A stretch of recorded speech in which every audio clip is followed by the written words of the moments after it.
I just told Yuka somehow on Yuka with data stream Emacs editor just came up. You don't know what Emacs editor is? Consider yourself fortunate. Uh, I said you don't need Emacs. Matter of fact, I don't know of anybody who does need Emacs. Now, don't get me wrong. I like Emacs and I like VI, but I have Emacs. I have Emacs actually installed on my computer here. Okay, so you can see it. There it is. It's it's it's it's there more for just it's there for more for just for the atmosphere that surrounds Emacs. The aura. It's for by I have Emacs on my desktop because of the aura that surrounds Emacs. Okay, Emacs is an editor that makes Microsoft Word look lean and mean. Okay.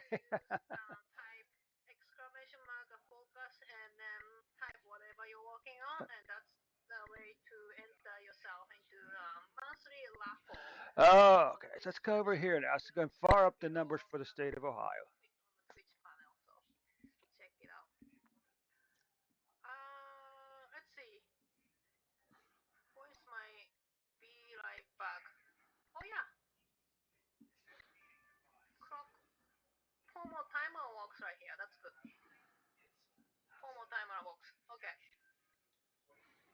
Okay, so you can see here for the previous 365 days, America's had 50.1 million cases, 437,000 plus deaths.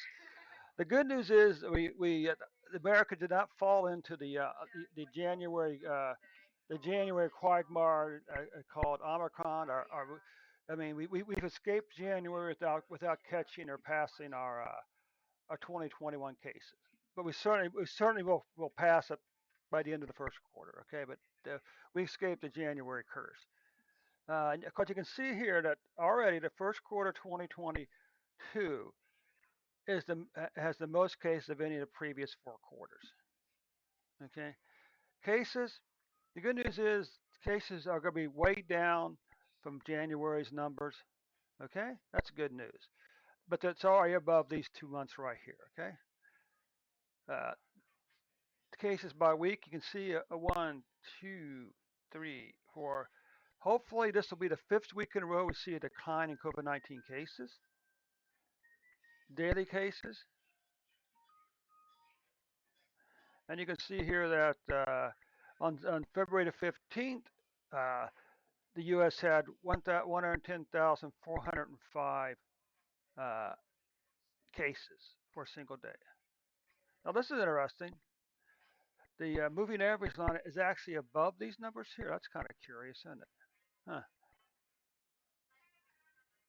And over here, they're below the numbers are. So over here, cases are. We have some weeks when cases are above the average, and down here, cases are below the average. That's kind of curious, and I'm not sure exactly what that means. But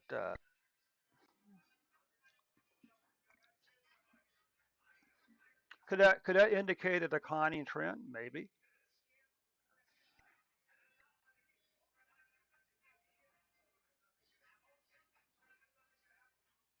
So you can see in February 15th, the U.S. is averaging 204,556 cases, 956 cases per day. Look at deaths. Deaths are about one third to one fourth the way to 2021's deaths for the year. The good news is that the first quarter 2022 deaths is not that's not the quarter with the most deaths so far. Over here, weekly deaths. Deaths are down from the previous 2 weeks. It looks like, which is we'll take any good news we can find. Uh, Weekly deaths.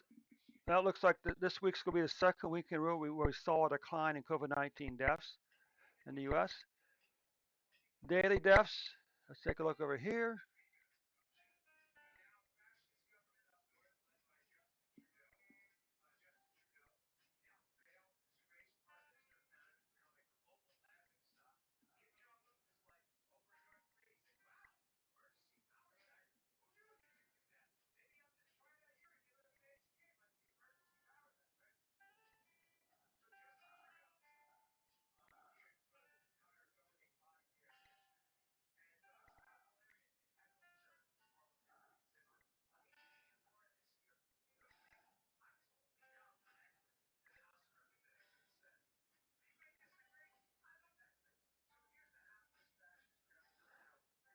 Oh, well, Dan Bongino is now talking about Canada and emergency power acts that the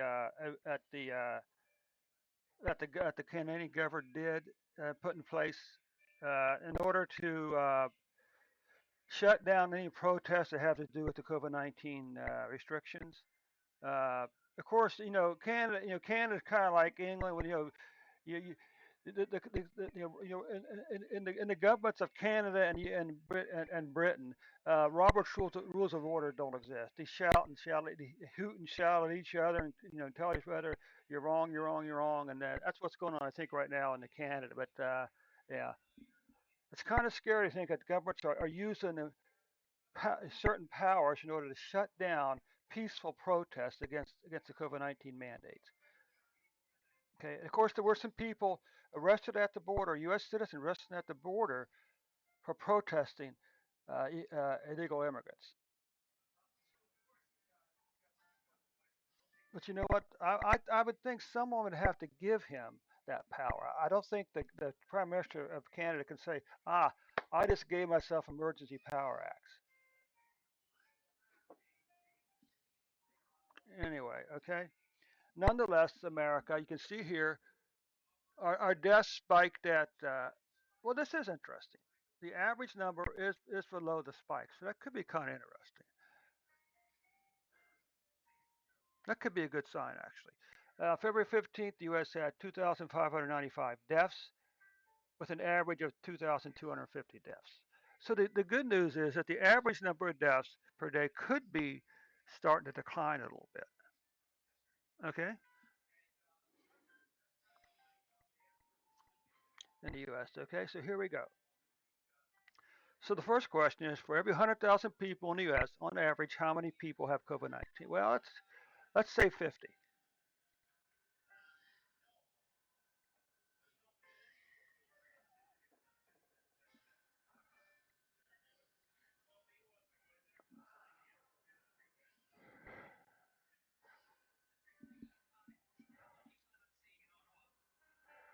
And if you look at this, the per capita, how many people per capita have COVID-19? Well, the answer is less than 1,000th of a person. Less than 1,000 in the U.S. right now per capita. Less than 1,000th of a person has COVID-19. Okay, that's not a bad number. Okay, how many people have the flu right? How many people die from cancer every month? Every year. Okay, anyway, come back over here. What about cases? Well, currently, or deaths. How many deaths per 100,000? Well, right now, let's be kind. Let's say on average, for every 100,000 people, 3/4 of a person, not 3 or 4 people, 3/4 of a person is dying from COVID-19. Of course, that's not the news media doesn't want us to know that. They don't want us to know how small the mortality rate is for COVID-19 in the U.S. Okay. What about per capita? I have no idea. If someone could tell me what all these zeros mean, I would appreciate it. But anybody look at it, the number of people dying from COVID-19 per capita in the U.S. is like incredibly small. It's not even remotely close to one person dying per capita. Okay. So anyway, that does conclude the report for the U.S. for today. Thanks so much for stopping by. I'll be back with you folks in about 15, 20 minutes to see what's really going on. Okay.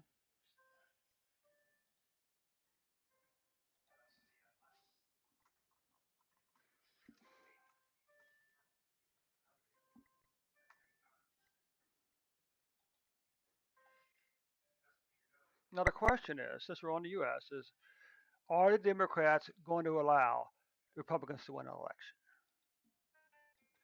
If they could steal the presidential election, why can't they steal any election, particularly any election that involves computerized voting? Just a comment about computerized voting. Okay, they've been talking about the danger of election fixing, how about being able to go and hack these machines from the very first. But the simple fact is, any computer can be hacked given enough time. Now, apparently, some of these machines actually had a back door in it.